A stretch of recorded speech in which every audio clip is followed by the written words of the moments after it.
오늘 사도행전 28장이거든요. 아시는 분은 아시겠습니다만 사도행전이 28장으로 되어 있잖아요. 끝날 때가 다 왔구나 하는 것을 아실 것입니다. 다음 주에 끝이 납니다. 제가 언제 시작했나 이렇게 보았더니 2008년 9월 첫 주에 시작했더라고요. 다음 주가 2010년 9월 첫 주예요. 정확하게 2년입니다. 제가 뭐 그렇게 예상한 것은 아닌데 2년 동안 사도행전을 했습니다. 사도행전만 한 횟수로 하면 오늘이 91회, 다음 주 92회, 총 92회를 제가 사도행전을 강의를 했는데 긴 시간 동안 사도행전이라고 하는 한 책을 놓고 우리가 복음에 대하여서 계속 반복하여 듣게 되었습니다. 어떤 분은 조금 지루할 수도 있겠습니다만 또 말씀의 어떤 신선함을 매주마다 사모하고 나오게 되면 또 매주에 그 말씀이 은혜가 있는 것이기 때문에 또 새로운 감회가 있는 분도 계실 것이고, 제가 교회적으로 축하연을 베풀지는 않겠습니다만 여러분 각자 가정에서 2년 동안 사도행전 들은 것에 대하여서 다음 주에 마무리가 되면 축하 파티들 하시기 바랍니다. 저도 좀 개인적으로 할 생각입니다. 28장에 와서 이제 오늘 하면 이제 다음 주는 이제 마무리니까 이제 총 사도행전 전체를 놓고 다시 한번 제가 이제 갈무리를 할 텐데, 우리가 이 사도행전을 쭉 보면서 특별히 바울의 등장과 함께 1차, 2차, 3차 전도여행을 다 마치고 이제 하나님의 음성을 좇아서 로마로 가서 복음을 전해야 되겠다라고 하는 마음과 함께 예루살렘으로 귀환하던 때부터 우리가 한번 잠깐 살펴보면요, 21장부터가 이제 그 귀환 장면이 나오는데요, 예루살렘으로부터 귀환해서 오늘 말씀을 보시게 되면 로마로 가지 않습니까? 로마 입성을 하게 됩니다. 이때까지 이 과정들, 이 속에서 제가 전체적으로 한번 이렇게 간략간략하게 말씀을 드릴 텐데, 그 안에서 우리가 얻어야 할 말씀의 도전이 제가 두 가지로 이제 오늘 말씀을 드릴 텐데, 그 첫 번째가 하나님 편에서 하나님께서 역사 가운데에서 구원을 이루어 나가시는 그 하나님의 일하심이 어떠한가 하는 것에 대해서 말씀을 드릴 것이고, 또 다른 하나는 그렇게 하나님이 일을 하실 때에 우리를 사용하실 때 우리는 과연 어떠한 태도로 그 하나님의 거룩한 사역에 동참하는가 라고 하는 이 두 부분을 같이 생각을 해보려고 합니다. 먼저 하나님의 일하심에 대해서 한번 생각을 해보죠. 하나님께서 살아계셔서 역사를 주장하실 뿐만 아니라 특별히 그 역사를 운행해 가심에 있어서 구원의 계획을 따라서 성취해 가시는 것, 우리가 다 알고 있지 않습니까? 그 혜택으로 인하여 우리 민족에게도 복음이 들어왔고, 오늘날 몇 대를 걸쳐서 우리들이 신앙 가운데에서 함께 공동체 생활을 할 수 있게 되었고, 앞으로도 우리의 후손들이 그와 같은 삶을 살게 될 것입니다. 우리나라뿐만이 아니라 다른 민족 곳곳에서도 하나님의 구원의 계획을 따라서 성취가 되어지는 것들을 우리들은 잘 보고 있습니다. 이와 같은 하나님의 구원의 계획을 성취해 가시는 그 일하심을 생각할 때에 우리는 자칫 하나님께서는 전능하시기 때문에 하나님의 일하심에 어떠한 방해도 없을 것이다 라는 생각이 들고, 하나님이 하신다면 무엇이 문제가 될 것인가 라는 생각을 하기가 쉽습니다. 그러나 하나님의 일하시는 방법을 가만히 보시게 되면 그 전능하심을 오직 전능 하나만 가지고 그대로 진행하시는 것이 아니라 우리 인간들이 이해할 수 있는 범주 안으로 가지고 오십니다. 즉 하나님께서 당신의 일을 우리 인간들에게 맡기심으로써 마치 때로는 어떤 제한을 받고, 때로는 어떤 방해를 받고, 때로는 공격을 당하고, 때로는 저항에 부닥치는 그러한 일들이 있는 것처럼 보이도록 하나님께서 일하시는 것을 이해할 수 있어야 합니다.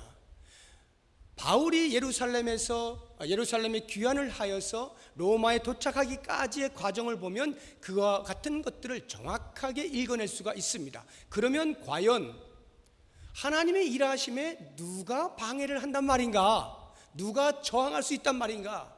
다름 아닌 사탄이죠.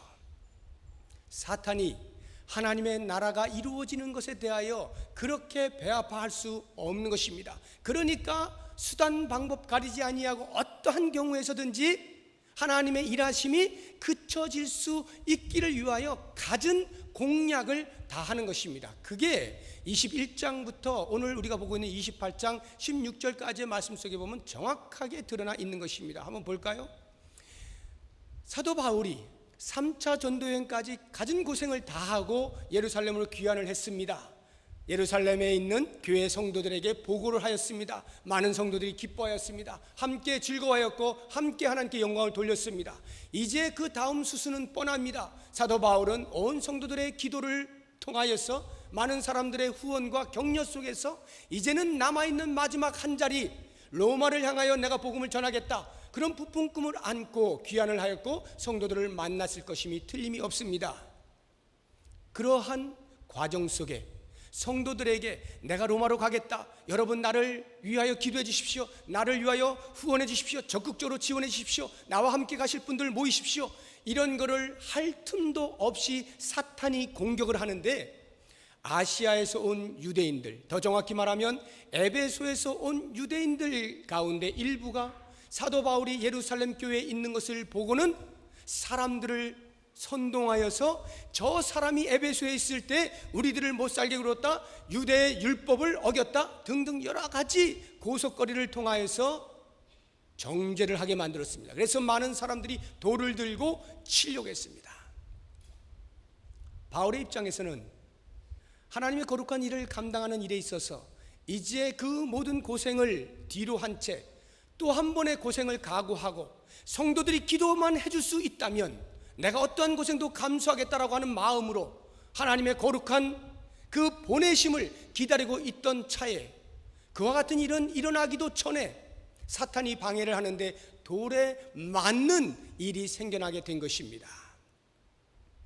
그렇게 돌에 맞아서 이제 곧 사도 바울은 죽을 것만 같은 그러한 상황 속에서 하나님께서 하시는 일을 보십시오. 전혀 예상치 못하게 로마의 천부장을 들어 사용하지 않습니까?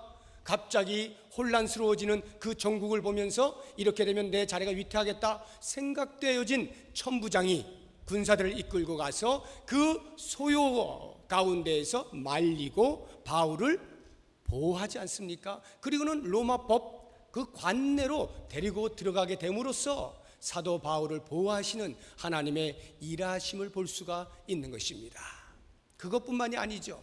이제는 로마의 법 가운데 있어서 보호되어지는가 싶었더니 그게 아니고 오히려 유대인들이 계속하여서 율법을 어겼다 또는 로마법을 어겼다 고소를 하고요, 법으로 이제는 죄수라 이렇게 명명을 하는 죄인으로서의 감옥에 갇히는 그러한 반대에 부닥치게 되지 않습니까? 그것도 하루 이틀 아니고 한 달, 두 달이 아니라 가이사랴의 그 총독부에서 자그마치 2년이라고 하는 세월 동안 감옥에 갇히게 됨으로써 바울은 더 이상 로마로 갈 수 없게 되는 것만 같이 보였던 것입니다. 바로 그와 같은 때에 하나님께서는 그 2년이라고 하는 세월을 그냥 무심히 보내게 하지 아니하시고 계속하여 베스도 총독과 벨릭스 총독과 헤롯 아그리빠 왕 앞에서 복음을 변증하고 자기가 어떻게 예수를 만났고 그 그리스도로부터 이와 같은 사명을 받았는가라고 하는 자신의 간증을 할 수 있는 기회들을 끊임없이 줌으로써 사도 바울의 마음 가운데 있는 복음에 대한 열정이 식어지지 않게 만드시고 그 2년이라고 하는 긴 세월을 견뎌내게 만드시지 않습니까? 놀라운 일이에요. 보통 같으면 2년 정도 되면 그 열정이 사그라들 만도 하고 이제는 포기할 만도 하고 내가 아니면 다른 사람이 하겠지 이렇게 될 수 있을 만한 때에 하나님께서는 집요하게 당신의 일을 사도 바울을 통해 이루시겠다라고 작정하셨을 때 그 뜻을 반드시 이루어내고야 마는 것입니다. 그래서 그 2년이라고 하는 세월을 계속하여 견디어내게 만들죠. 그래서 하나님의 일하심이 이기는가 싶었더니 그 다음 어떻게 됩니까? 사도 바울은 이미 지중해 바다를 잘 알고 있었기 때문에 겨울에 항해를 하면 안 되는 것 때문에 그들에게 말을 하고 돌아갑시다, 멈춥시다, 잠시 겨울을 과동하고 떠납시다라고 말을 하지만 죄수가 말하는 거 누가 듣습니까? 그러니까 율리오라고 하는 백부장과 선주와 선장이 전부 아니다, 항해할 수 있다라고 함으로써 유라굴로 광풍을 만나지 않습니까? 이 유라굴로 광풍이라고 하는 것이 곧 사탄이 준비한 또 다른 전략이잖아요. 바울이 로마로 갈 수 없도록 만드는 것 아닙니까? 이미 저는 2주 동안이나 유라굴로 광풍에 대해서 말씀을 드렸습니다. 제가 그 유라굴로 광풍에 있었던 사도 바울의 심정을 이해하기 위해서 집안에 앉아가지고 묵상을 했어요. 상상 속에서 그 광풍 속에 있어 봤습니다. 그와 같은 저의 이 모습이 너무나 처량했던지 하나님께서 야, 그렇게 네가 그 속에 있어 보고 싶냐?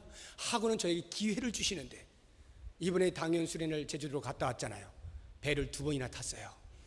거기서 제가 이 바울의 심정을 조금이지만 그래도 직접 경험을 할 수 있었습니다. 제가 이 배를 잘 못 타요. 멀미가 있어서. 보기는 멀쩡해 보여도 멀미가 있어가지고 배를 못 탑니다. 그래서 제가 걱정이 됐어요. 배를 탄다는데 이거 뭐 장로님들이 다 타시고 권사님들이 타신다는데 이 가장 젊은 제가 배 못 타요 이러면 이거 말이 안 되잖아요. 그래서 뭐 죽음을 각오하고, 제 딴엔 죽음을 각오하고 배를 탔습니다. 처음 이제 마라도를 갔는데 한 30분 갔나요? 이게 울렁거리기 시작하는데 도저히 견딜 수가 없어요. 그래서 그냥 눈을 팍 감고 잤습니다. 주님, 잡니다 막 잤어요. 그래서 진짜 잤어요 제가. 그래서 이 울렁거림을 잘 못 느끼고 이제 마라도는 갔다 왔는데, 그 다음날 우도를 또 갔어요. 우도를 또 배 타고 가는 거예요. 제주도가, 여기에는 그날 이렇게 비가 별로 안 왔겠지만 그 제주도는 비가 많이 왔습니다. 그래서 혹시 배가 안 뜨면 좋겠다 속으로 그런 생각을 했는데 배가 가는 거예요.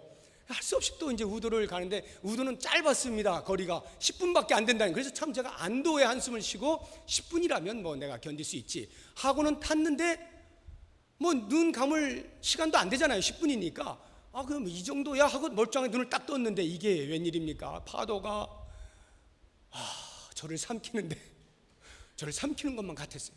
막 여기에 같이 심장이 같이 이렇게 올라갔다 내려왔다 이렇게 하는데, 내리고 싶은데 내릴 수도 없고 사도 바울이 생각나더라고요. 광풍도 아닌데 그냥 파도 조금 있는 것뿐인데 그냥 그렇게 두려웠거든요.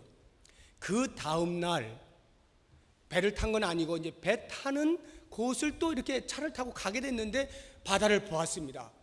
어마어마했습니다. 어제죠. 그러니까 어제 어느 날 파도가 굉장히 심했어요. 그 전날보다 훨씬 심했습니다. 우리 육안으로도 식별이 될 정도로 이 파도 높이가 상당히 높았는데 아니나 다를까 배가 한 척도 없더라고요. 근데 뜰 수가 없게 된 거예요.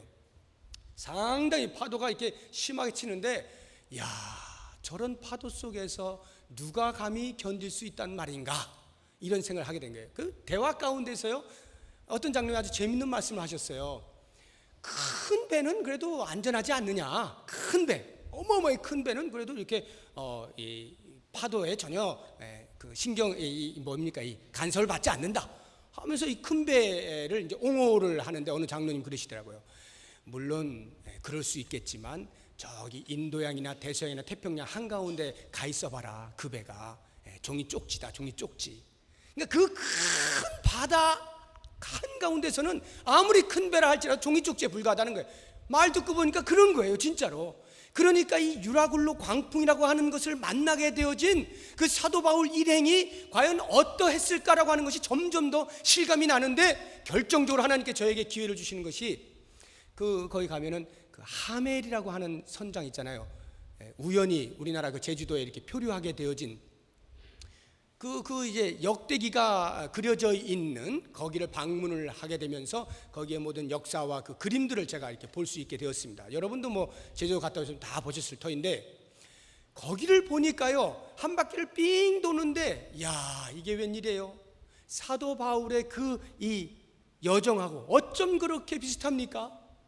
하멜이 이렇게 이제 배를 타고 가는데 폭풍우를 만나가지고 중국의 어느 한 해안에 이렇게 머물게 되었어요. 그런데 뭐 그 다음 날로 바로 이제 중국에서 추방을 명령한 거예요. 할 수 없이 하멜이 또 이제 그 폭풍 가운데서 항해를 하는데 아니나 다를까 조난을 당해서 밀려온 것이 우리나라 제주도 한쪽 끝이었던 거예요. 그래가지고 거기에 이제 표류가 되었는데, 그림을 보니까 한 사람 예외 없이 해변가에 전부 쫙 엎드려져 있더라고요. 널브러져 있는 거예요. 그게 뭘 의미하냐 하면, 그 폭풍 가운데에서 살려고 얼마나 애를 썼겠어요? 그런 애쓴 것이 기진맥진하여서 해안에 다다랐을 때 전부 다 쭉 뻗은 거죠. 제가 그 장면을 딱 보면서 276명 사도 바울을 태운 그 모든 알렉산드리아 배의 사람들이 다 저와 같았겠다. 우리가 27장 마지막을 보았잖아요. 그렇게 배가 난파를 당하고 그 배 조각을 붙잡고 겨우겨우 해안으로 와서 한 사람도 죽지 않냐고 270명이 다 구조받았더라. 우리는 지난주에 감동을 받았습니다. 하나님께서 역시 살려주신다 하는 것을 보았습니다만, 실제 그 장면 속에 우리가 들어가게 되면 어느 한 사람이 에헴하고 아무 일 없었다는 듯이 앉아 있을 수 있는 사람이 누가 있었겠어요? 전부 나부라져 있지 않았겠습니까?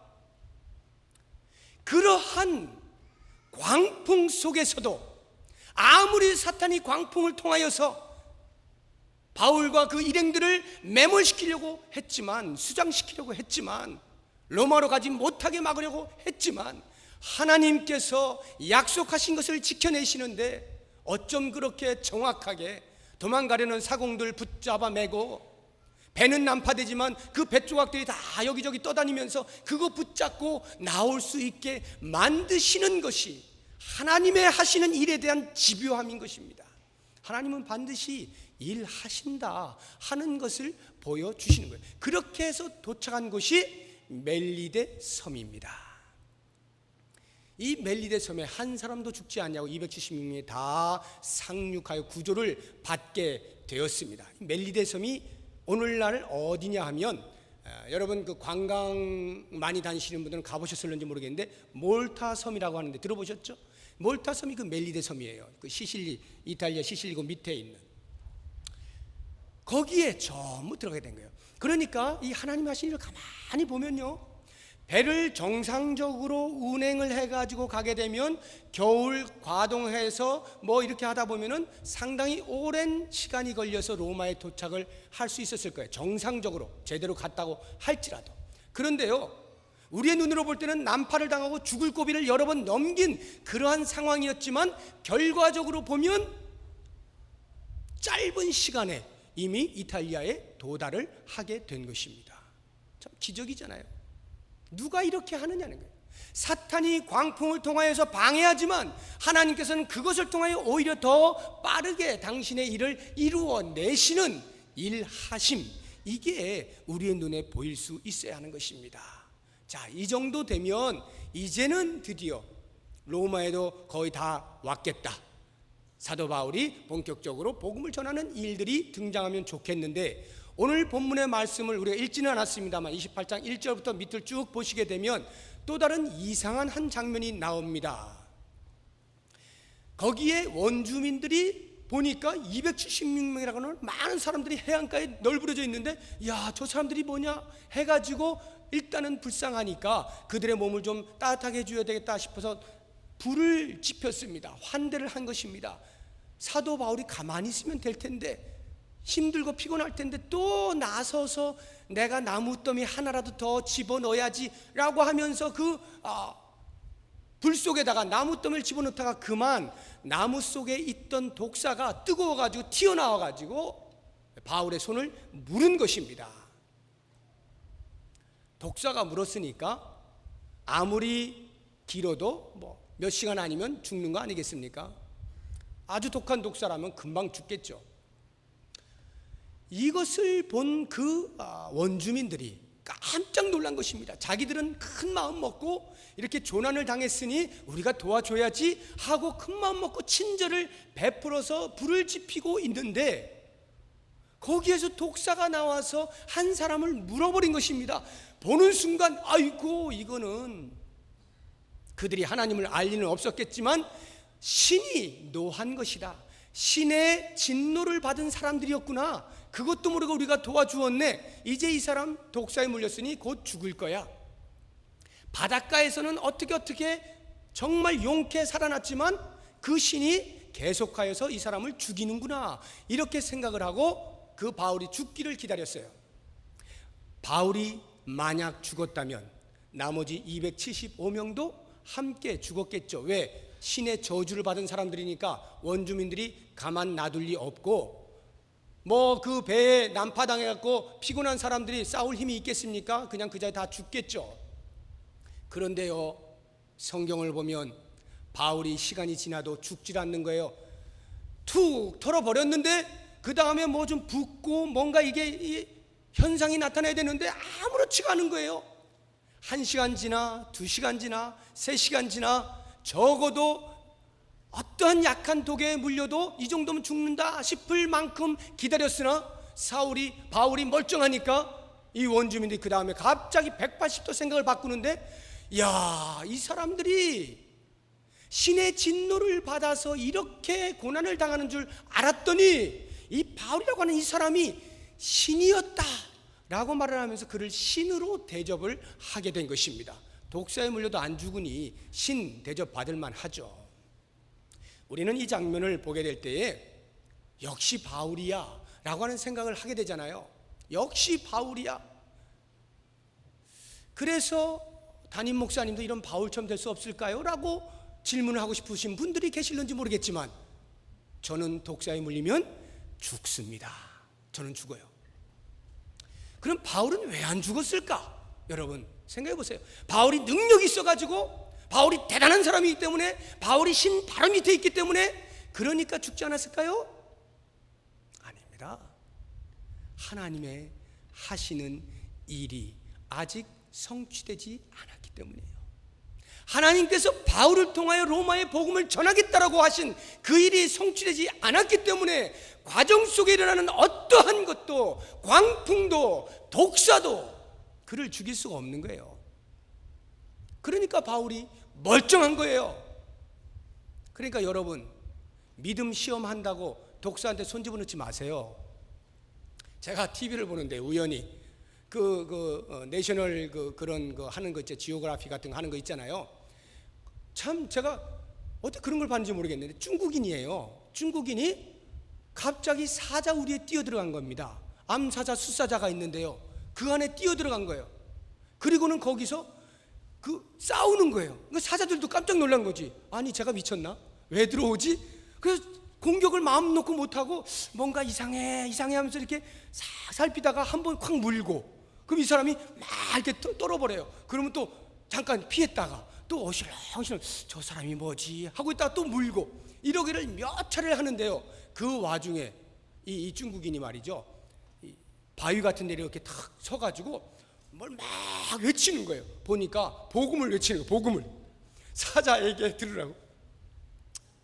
나중에 안 사실이지만 약간 맛이 간 사람이었더라고요. 저는 또 감동을 받을 뻔했어요. 이야, 어떻게 사자굴 속에서 저렇게 복음을 전한다는 것은 아마도 다니엘을 생각하고 그거 흉내내는 것인가? 이렇게 제가 생각했거든요. 나도 안 죽는 것을 보여주려고 그러는 것인가? 이렇게 생각했는데 알고 보니까 맛이 갔던 사람이에요. 그런데 하여튼 어찌된 영문인지 살아났어요. 그래서 이제 많이 물렸는데 이제 사람들이 와가지고 그 사자를 이렇게 마취제를 쏴가지고요. 그래서 이 사람을 건져내긴 했습니다만 이러면 안 된단 말이에요.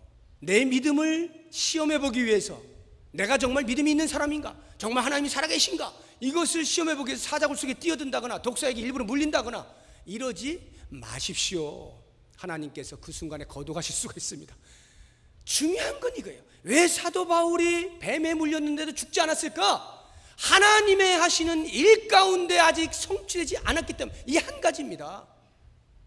전적으로 하나님의 보호하심이에요. 하나님께서는 당신의 일을 하실 때에 누군가를 들어 사용하심에 있어서 그 사람이 감당해야 할 목까지가 가지 않았을 때는 결코 그 사람의 목숨을 빼앗지 않으시는 것입니다. 반드시 이루시고 말. 이게 하나님의 집요함이에요. 고집이에요. 열심이에요. 우리가 이것을 볼 수 있어야 돼요. 그러니까 하나님께서 마음 먹고 무엇인가를 하시겠다라고 할 때, 특별히 구원의 역사에 있어서 그 일을 하시겠다라고 할 때에 만약 거기에 내가 쓰임받는다, 우리 교회가 쓰임받는다, 우리 민족이 쓰임받는다 라고 한다면 이 부분에 있어서 이루어지기까지에는 우리가 실망할 필요가 없는 거예요. 반드시 하나님은 이루어 내시고야 마는 거예요. 그래서 그 하나님의 이루어 내시는 그 열심과 고집과 집요함에 대하여 사도행전의 저자인 누가가 어떻게 표현하고 있느냐 하면 오늘 본문의 말씀 28장 14절 보시기 바랍니다. 14절 같이 한번 읽어보겠습니다. 거기서 형제들을 만나 그들의 청함을 받아 이레를 함께 머무니라. 그래서 우리는 이와 같이 로마로 가니라. 굉장한 말입니다. 우리는 그냥 읽고 넘어가죠. 그래서 로마 갔구나 이러지만요, 누가가 이걸 기록할 때는 봐라, 지금 예루살렘에서 귀환해서 로마에 오기까지의 모든 과정 가운데에서 숱하게 멈추어 설 수밖에 없었던 환경과 처지가 있었지만 결국에는 하나님께서 하시는 일이 보이느냐라고 하는 것을 웅장하게 대변하고 있는 말이, 그래서 우리는 이와 같이 로마로 가니라. 하나님께서 만들어 주셨다는 거예요. 하나님께서 로마로 가게 만드셨다는 거예요. 16절 보십시오. 제가 읽겠습니다. 우리가 로마에 들어가니. 역시 마찬가지로 웅장한 선포입니다. 우리가 마침내 드디어 로마에 들어가니 하나님께서 반드시 당신의 뜻을 이루어내시고야 만다 라고 하는 것을 웅장하게 서술하고 있는 것입니다. 로마에 들어가고야 마는 거예요. 자, 그렇다고 하면 이와 같이 하나님께서 당신의 일을 이루심에 있어서 그러면 우리의 역할은 무엇인가? 이 부분입니다. 우리는 가만히 팔짱 끼고 있으면 되는 것인가? 그렇지 않습니다. 우리가 팔짱 끼고 있으면요, 돌들이 춤을 춥니다. 우리가 팔짱 끼고 아무 말도 안 하고 있으면요, 하나님께서 돌들로 하여금 외치게 만드십니다. 하나님은 우리를 통해 일하시는데 그럴 때 우리의 역할은 무엇이냐? 딱 한 가지입니다. 다른 그 무엇 아닙니다. 오직 한 가지, 하나님 편에 서 있는 것입니다. 아주 간단해요. 하나님 편에 서 있는 것이에요. 이 하나님 편에 서 있는다라고 하는 말이 무슨 말인가를 보십시오. 지금까지 제가 쭉 사탄의 방해들을 말씀을 드렸습니다. 그러면 그러한 방해에도 불구하고 하나님께서 끝까지 당신의 일을 이루어내신다고 하는 관점을 우리가 보았습니다만, 그래서 그것을 이루어내는 일에 있어서 견디어내야 하고 받아내야 하는 것은 전부 바울의 몫이잖아요. 하나님 아니시죠? 바울의 몫입니다. 이때의 바울에게 있어서 만약 하나님의 편에 서 있는 이것이 불투명하다고 한다면 결코 그는 하나님의 뜻을 이루어낼 수 없었을 것입니다. 하나님의 편에 서 있다는 것, 이것은 내 감정을 넘어서는 요구입니다. 제가 지난 2주간 동안 계속 유라굴로 광풍 속에서의 믿음에 대해서 여러분들에게 말씀을 드렸는데, 믿음이라고 하는 것, 우리는 이렇게 착각을 하기가 쉬워요. 내가 지금 얼마만큼 여기까지 지금 차오르고 있는가, 얼마만큼 내가 지금 머리끝까지 여호와 하나님을 섬기는 일에 있어서 희열과 기쁨으로 만끽하여져서 그냥 찍 누르기만 하면 할렐루야, 찍 누르면 아멘, 이런 상태가 되느냐라고 하는 것을 우리의 믿음이라고 생각하기가 굉장히 쉬운데, 오늘 바울을 보게 되면요, 전혀 그렇지 않은 것을 보게 됩니다. 지금 바울을 콕 누르면 여호와 하나님 할렐루야 아멘, 기쁨과 희열이 넘쳐나는 그러한 상황 찾아볼 수 있습니까? 돌에 맞아 죽어가는데 할렐루야 아멘 튀어나옵니까? 모르겠어요. 바울이 워낙 훌륭하면 그렇게 될런지도 모르겠습니다만, 적어도 육체 가운데 당하는 고난 속에서 그 고난이 아무렇지도 않게 희덕거리고 있을 수 있는 사람은 아무도 없는 거죠. 정말 고통 가운데 있는 것입니다. 감옥에 갇혀 있는데 누가 희덕거릴 수가 있습니까? 고난 가운데 있는 거예요. 힘들어요. 유라굴로 광풍 속에 있는데, 비록 바울이 안심하라, 하나님이 살리신다 말씀하셨다 외치긴 할지라도, 그래서 바울이 아무런 고난이 없습니까? 위기의식이 없습니까? 심장이 안 뜁니까? 똑같이 역경 가운데 있는 거, 시련을 당하고 있는 것입니다. 뱀에게 물렸는데 하하 웃으면서 툭툭 털어버리고 하나님이 다 하셔, 이렇게 할 수 있는 사람 있습니까? 없어요. 고난이 오면 고난은 당하게 마련인 것입니다. 그렇다고 하면 하나님의 거룩한 일을 이루어내는 일에 있어서 우리를 사용하신다라고 할 때 그것이 우리의 믿음으로 사용된다, 이렇게 말씀을 드렸는데, 그 믿음이란 무엇이냐? 내가 얼마만큼 주님 이러한 중에서도 저를 지키시죠, 이러한 중에서도 저를 사용하시죠, 저는 믿습니다 하고 환희 가운데에서 그렇게 받아들여지는 것이 아니라, 비록 내 감정은 환경에 의해서, 처지에 의해서, 형편에 의하여서 눈물이 나고 근심이 있고 걱정이 있고 기도가 되어지고 그러한 어려움을 통과하고 있는 과정이라 할지라도, 반드시 이를 이루시겠다라고 말씀하신 하나님에 대한 신뢰가 있기 때문에 견디어내는 것, 이것을 가리켜서 믿음이라 말하는 거예요. 하나님 편에 선다는 게 바로 이 말이에요. 내가 하나님 편에 서 있을 때, 내가 눈으로 볼 때는 이 풍랑 속에서 도저히 어떤 결과가 나올 것 같지 않아요. 죽을 것 같은 거예요. 하나님의 뜻을 이루기는커녕 그냥 여기서 죽을 것 같은 거예요. 그러한 일들이 연속적으로 돌에 맞아, 감옥에 갇혀, 광풍 속에 있어, 뱀에 물려 끊임없이 찾아오는 그러한 고난 가운데에서 하나님께서 일하시는 것이 잘 안 보인단 말이죠.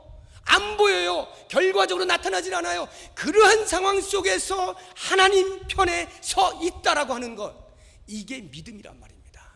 비록 내 감정은 그것을 다 소화해내지 못하더라도, 내 감정은 눈물이 쭉쭉쭉 흘러난다 할지라도, 이뤄내시고야 말겠다고 하는 하나님의 그 신실하심에 대하여 확실한 신뢰를 하는 이것, 이게 바로 하나님의 편에 서 있는 모습이에요. 그걸 우리가 믿음이라 말하는 것입니다. 이 믿음으로 하나님의 거룩한 일을 이루어내는 거예요. 사랑하는 여러분, 우리에게 이 믿음이 있습니까? 이 믿음이 있어요. 하나님께서 나를 통하여서 한 영혼을 구원하시겠다라고 작정을 하실 때에, 나는 요나처럼 자꾸 도망가고 싶지 않습니까? 나같이 미련하고 나같이 말 못하는 사람이 무슨 복음을 전하겠어요? 하나님, 내 옆에 사람이 잘하거든요. 내 옆에 사람에 두 사람을 붙여주세요. 저는 좀 빼주시고 전 다른 걸로 할게요. 하고 싶은 마음이 많이 있습니다. 왜냐하면 나를 볼 때 그 환경과 처지 속에서는 답이 안 나와요. 결과가 안 보여요. 가시적으로 아무것도 없을 것만 같아요. 그러니까 하나님이 신실해 보이지 않는 거예요. 하나님이 일하시지 않을 것만 같은 것입니다. 그래서 내 빼면 하나님이 나 대신 도를 사용하시겠다 이 말이에요. 그렇게 볼 때 하나님께서 나를 통하여 한 영혼을 구원하시고자 작정하신 그 작정하심에 대한, 그것을 이루시고야만 하나님의 신실하심, 이게 보이느냐 말이에요. 이게 보이는 것, 그래서 그것을 붙잡는 것, 그래서 그 말씀에 따라 그냥 내 눈에는 안 보이지만 순종하는 것, 이것을 가리켜 믿음이라 말하는 것이고, 하나님의 편에 서 있다라고 말하는 것이고, 그러한 일이 있을 때 비로소 하나님의 일이 이루어지는 거예요. 우리 교회가 지금 2010년에 이 부평이라고 하는 지역에서 하나님께서 우리에게 맡겨주신 전도의 사명, 특별히 2010년도에 하나님의 선교에 동참하라고 명령하시고 그 안에서 하나씩 이루어 갈 때에, 우리가 10월 16일과 17일이라고 하는 특정한 날짜를 정하여서 목표를 가지고 대신자를 품고 그 영혼이 주 앞에 돌아올 것을 소망하면서 기도하고 초청하는 이 일에 있어서, 아이고 뭐가 되겠어, 그냥 하는 사람 몇 사람 하고 안 하는 사람 그냥 놀고, 이렇게 하고 있으면 하나님께서 일 안 하실 것 같습니까? 아니에요. 하나님은 반드시 우리 교회를 통해서 일하시는데요, 사람이 움직이지 않으면 돌이 움직인단 말입니다.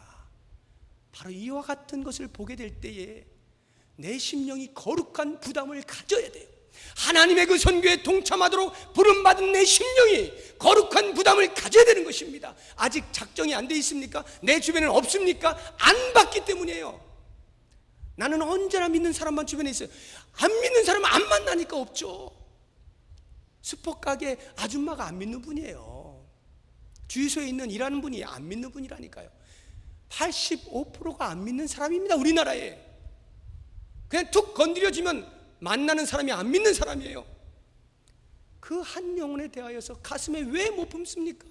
하나님께서 나를 부르셔서 그 일을 하시기로 했다면, 하나님께서 반드시 이루시고 마시는 분인 것을 내가 확신한다면, 내가 아무리 부족하고 내가 아무리 못나도, 내가 아무리 말주변이 없다 할지라도, 내가 숫기가 없다 할지라도 이 일은 이루어지고야 마는 거거든요. 그러면 우리가 할 일은 딱 한 가지, 하나님 편에 서는 것, 믿음으로 반응하는 것, 그것을 가리켜 순종이라 이렇게 말하는 거예요. 순종하면 끝나는 것입니다. 그렇게 될 때 하나님께서 과연 우리를 통해서 어떻게 일하셨는가 하는 것을 10월 16일과 17일에 보게 될 것이고요, 그때 그때 우리의 입으로 고백하게 될 것이고 살아계신 하나님을 보게 될 것입니다. 사랑하는 성도 여러분, 우리 하나님이 살아계신 분이잖아요. 만약에 우리가 죽은 신을 섬긴다라고 한다면 그때에는 나의 신념이 대단히 필요하게 됩니다. 어차피 신은 죽었고 신이 뭘 할 수 있는 것은 없고 나의 최면으로, 나의 신념으로, 나의 의지로 그 신을 작동시켜서 무엇인가를 이루어내는 도구로 사용해야 하니까 그때 필요한 것은 그야말로 나의 믿음이에요. 내가 믿습니다, 믿습니다, 강하게 나는 할 수 있다, 끊임없이 그와 같은 것들을 작동시켜야 되겠지만 우리의 믿는 분은 여호와 하나님 살아계신 분이기에 그 하나님이 계획하시고 하나님이 진행하시고 하나님이 성취하시겠다 하시니 우리가 할 수 있는 일은 그와 같은 일을 꽉 무는 것이 아니라 그저 하나님 편에 서 있는 것, 자연스러운 것, 그리고 말씀하시면 순종하는 이 한 행위를 통하여서 하나님의 거룩한 뜻이 이루어지는 거예요. 원하기는 10월 16일과 17일 양일간을 통해서 우리 교회가 기도하고 작정하고 있는 이 새생명 전도 축제, 사랑하는 성도 여러분 한 사람도 예외 없이 아직도 늦지 않았습니다. 내 마음 가운데 주여 거룩한 부담감을 주십시오. 저에게 아직 대신자가 없는데 보여주십시오. 저로 하여금 보게 해주십시오. 한 영혼이라도 품게 해주십시오. 기도 한마디라도 할 수 있게 해주십시오. 이 사명 가운데 내가 동참하게 해주십시오. 이와 같은 마음가짐으로 하루하루를 생활하게 될 때 우리 교회에 하나님께서 역사하시는 것을 보게 될 것이고 우리 교회를 통해 일하시는 하나님의 그 성취, 결과를 반드시 보게 될 겁니다. 그 영광된 날을 기대하시면서 오늘 우리가 입을 벌려서 복음을 전할 뿐만 아니라 그들을 위하여 기도할 수 있는 복된 은혜가 우리 모두에게 있기를 주의 이름으로 축복합니다. 기도하겠습니다. 하나님 아버지, 감사합니다. 자꾸만 우리의 감정을 따라서 우리의 믿음을 판단하려고 하는 어리석음이 있습니다. 주여 원하옵나니 우리의 감정을 넘어서서 환경과 처지와 형편을 넘어서서 신실하신 하나님을 신뢰하는 믿음이 있기를 원합니다. 그 믿음이 점점 자라 하나님의 마음을 완벽하게 이해하고 그 말씀에 순종할 수 있는 자리에 이르게 되기를 소망합니다. 이제 우리를 부르신 부름을 따라서 사랑하는 영혼들을 향하여 초청하며 복음을 나누며 사랑을 나누게 될 때에 주님 우리들을 사용하여 주시옵소서. 한 사람이라도 예외 없이 빠짐없이 거룩한 부담감을 갖게 하시고 하나님의 마음을 시원케 하는 일에 동참할 수 있는 은혜를 주시옵소서. 10월 16일과 17일 우리 모든 성도들이 기도하고 준비하고 있는 이 일에 하나님께서 예배해 놓으신 놀라운 열매들을 목도하게 하여 주시옵소서. 우리가 나아가 만나는 사람들마다 우리의 말과 행동과 표정을 보면서 그리스도를 알게 되어지는 역사가 있게 하여 주시옵소서. 예수 그리스도의 이름으로 기도드립니다. 아멘.